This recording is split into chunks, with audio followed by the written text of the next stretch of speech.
jambo mu myaka ibihumbi bibiri iheze yigize umuntu abana natwe kandi yaravuze ati naje mu izina rya data. Aho niho hari izina rya data muri jambo yigize umubiri. Nuko rero muri cya gitwikirizo cy'umubiri ariko karakanwa k'Imana ak'Imana yavugiramo, aho hari izina ry'Imana. Aho n'Imana yari yashize izina ryayo. Ubu naho Kristo mu isezerano rishasha aravuga, avuga ko azokwandika kuwunesha izina ry'Imana yacu, izina ry'umugabo w'Imana yacu Yerusalemu musha wururuka uvuye mu ijuru ku Mana yacu, ni izina ry'iwe rishasha. Ibyahishuriwe Yohana igice cya 3 umurongo wa 12. Kandi nimba Kristo avuga ko azoryandika, mbega mwewe murizeye ko azoryandika?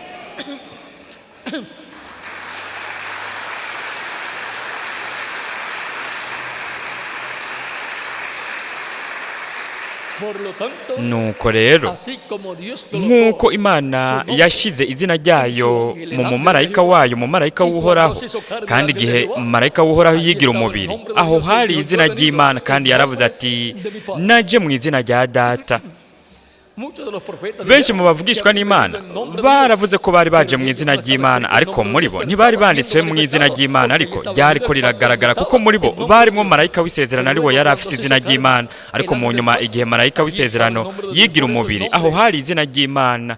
Nicyo gituma izina ry'umumarayika w'Uhoraho yigize umubiri ni izina ry'ubucunguzi kuri jewe no kuri nde wundi no kuri umwe wese muri mwebwe namwe. Kandi Imana yagize Yesu umwami na Kristo, kandi yamwicarikanye nawe mu ntebe yiwe yayo yo mu ijuru. Murabona, uwari afise izina ry'Imana, uwo niwe yicaye ku ntebe y'Imana mu ijuru, kandi uwo niwe yahawe ubwiza. Kandi mu yandi majambo, yabaye inshuro ya mbere aho umuntu ariko afise umubiri uhawe ubwiza yicaye ku ntebe y'Imana. kandi ngaho aho ni hari. Nuko rero Kristo nawe mu byahishuriwe Yohana igice cya 3 umurongo wa 21 aravuga ati uwunesha nzomuha kwicarana nanje ku ntebe yanje y'ubwami, nk'uko nanje nanesheje nkicarana na data mu ntebe yiwe. Ninde yicaranye na data mu ntebe yiwe? Ni umumarayika w'Uhoraho, ari we mu nyuma yigize umubiri akaba hagati mu bwoko bw'ibiremwa abantu, kandi muri we yari mu izina ry'Imana. kandi mu yandi majambo yarapfuye arazuka yahawe ubwiza, nuko yicara ku ntebe y'Imana. Kugira ngo yicare ku ntebe y'Imana yategerezwa kuba afise izina ry'Imana, kandi kugira ngo unesha nawe yicare ku ntebe ya Kristo, ariyo ntebe y'ubwami ya Dawidi, ategerezwa nawe kuba afise izina ry'Imana, izina ry'umugabo w'Imana yacu, hamwe n'izina rishasha ry'umwami Yesu Kristo. Kandi mu ibanga ry'izina ry'Imana, murabona mu isezerano rishasha, murabona aho iryo zina riza. Iryo zina riza kunesha, kuko ryaramaze gushika kuwicaye ku ntebe ya data, ari we yabaye Yesu Kristo, ari we yari ari mu izina ry'Imana. kandi ubu naho Kristo yarasezeranije ko azoshira izina ry'Imana n'izina ry'umugwa w'Imana yacu n'izina ry'iwe rishasha. Yarasezeranije ko azorishira kuri nde? Ku muntu, kuwunesha. kandi uwo ntazoba uwundi, ariko azoba ari umwe mu bamarayika b'umwami Yesu Kristo. Imana ifise abamarayika benshi, ariko umwe muri bo yitwa marayika w'Uhoraho, kandi uwo niwe yari afise izina ry'Imana. kandi Yesu Kristo nawe yagize abamarayika benshi ntumwa, yagize abamarayika ntumwa ndwi b'ibihendwi by'ishengero ryo hagati mu banyamahanga. ariko mu byahishuriwe Yohana hatangura havuga hati uguhishura kwa Yesu Kristo, uko yahawe n'Imana ngo yereke abagurano biwe ibigira bibeho vuba, agatuma umumarayika wiwe akabimenyesha umugurano wiwe Yohana. ubu rero buri ntumwa yabaye umumarayika wa Yesu Kristo, ariko uyu mumarayika ari we avugwa ngaha si umwe wo mu bamarayika ba Yesu Kristo, ariko ni umumarayika nyene w'umwami Yesu Kristo.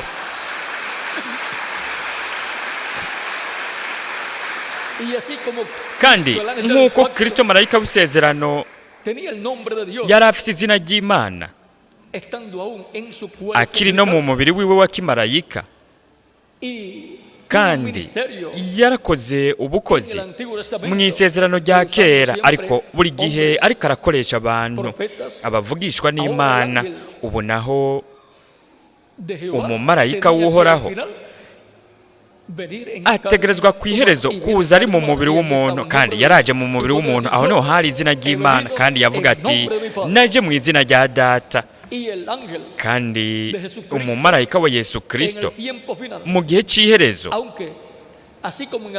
naho nk'uko mu isezerano rya kera abavugishwa bavuga yuko bari baje mu izina ry'uhoraho, ariko ubuho Kristo marayika w'isezerano igihe aje mu izina ry'uhoraho, kandi muri we niho ryari riri akiri no mu mubiri wiwe wa kimarayika. ni ukuvuga yuko bidashaka kuvuga yuko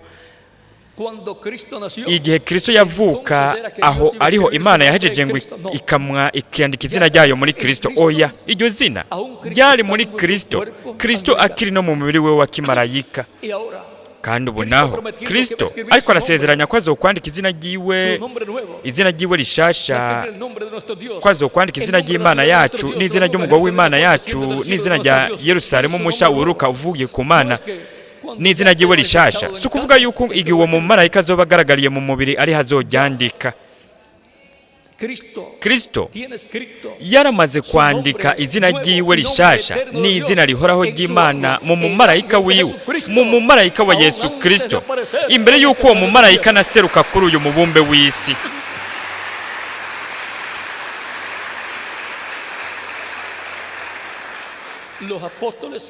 intumwa hamwe n'abamarayika ntumwa bo muri buri gihe barashobora kuvuga yuko baje mu izina ry'Umwami Yesu Kristo, ariko umumarayika w'Umwami Yesu Kristo ku munsi w'iherezo azoshobora kuvuga ko yaje mu izina ry'Umwami Yesu Kristo, kandi ashobore kuvuga ko izina ry'Umwami Yesu Kristo n'izina ryiwe rishasha n'izina ry'Imana yacu n'izina ry'umugabo w'Imana yacu. azoshobora kuvuga ko iryo zina riri muri we byoroshye cyane nk'uko uyo niwe mumarayika w'Umwami Yesu Kristo mu muntu uwo Kristo yasezeranije kwandika ku izina ryiwe rishasha, izina ry'umugabo w'Imana yacu hamwe n'izina ry'Imana. nzomwandika ko izina ry'Imana yanje n'izina ry'umugabo w'Imana yanje, kuko ngo izina ry'umugabo w'Imana yanje, izina ry'umugabo w'Imana yacu ni iki kandi? Yerusalemu musha ari wo ururuka uvuye mu ijuru ku Mana yanje hamwe n'izina ryanje rishasha. nimba Kristo avuze ko afite izina rishasha ararifite rero, kandi nimba avuze ko azoryandika kuzonesha azoryandika. nuko rero uwunesha azoza afise iryo zina uhereye igihe Kristo yavuga ati jewe Yesu ntumye umumarayika wanje gushingira intahe mwebwe ibyo bintu mu mashengero. kandi mu yandi majambo, igihe azoba ari mu mubiri w'umuntu, aho hazoba hari izina ry'Imana yacu, izina ry'umugabo w'Imana yacu, Yerusalemu musha wururuka uvuye mu ijuru ku Mana yanje hamwe n'izina ryanje rishasha, izina rya Kristo rishasha. kandi mu yandi majambo, we azoronka intsinzi ikomeye mu rukundo rw'Imana, ni nk'uko Kristo nawe yaronse intsinzi, kubera ko muri we yari mu izina ry'Imana. kandi gutyo n'umumarayika w'Umwami Yesu Kristo azoronka intsinzi ku munsi w'iherezo, intsinzi ikomeye mu rukundo rwa Kimana. nuko rero ibanga ry'izina ry'Imana muri Yesu, mu gihe Yesu yari akiri ku isi, ntiyigeze ahishura iryo banga. yavuga ati naje mu izina ry'Imana yanje, ariko we ntiyahishuye iryo banga mu mwuzuro, ariko yakora ibikorwa byose mu izina ry'Imana, kuko izina ry'Imana ryari muri we. nuko rero we ntiyategerezwa kuvuga ngo izina ry'Imana, kuko yari Imana iriko iravuga biciye muri we, kandi aho niho hari izina ry'Imana. kandi igihe abantu bumva ibijyanye n'ibitangaza Yesu yaba yakoze, mbega bavuga gute? barabaza bati mbega ninde yakoze ibyo bitangaza? baraheza bakavuga gute? bati byakozwe na Yesu. murabona, aho niho hari izina ry'Imana. izina ry'Imana rikora ibikomeye, rikora ibitangaza. Ibyanditswe biravuga biti kora mu izina ry'Uhoraho, mu izina ry'Imana. Izina ry'Imana ni nk'urutare, ni nk'inkingi, ni inkingi, ni nkinzo ku ihanga ry'Imana. Nuko rero muri Yesaya igice cya 52 umurongo wa 6 haravuga hati nuko rero abantu banje bazomenya izina ryanje, kuri uwo munsi bazomenya ko ari jewe mvuga. Ubu rero nimba ivuze ko abantu bayo bazomenya izina ryayo, ni ukuvuga ngo Imana itekerezwa kuba ifise akanwa, ariko kanwa ituvugishirizamo, nuko itekaduhishurira iryo zina. Kandi akanwa k'Imana n'abavugishwa n'Imana. Uguhishurirwa kose gutegerezwa kuza biciye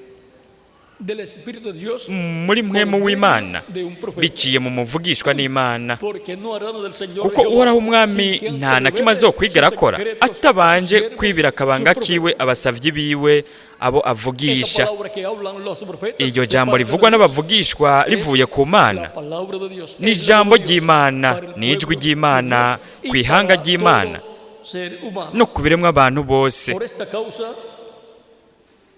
Nuko rero abantu banje bazomenya izina ryanje, kuri uwo munsi bazomenya ko ari jewe mvuga, mbere ni jewe nyene.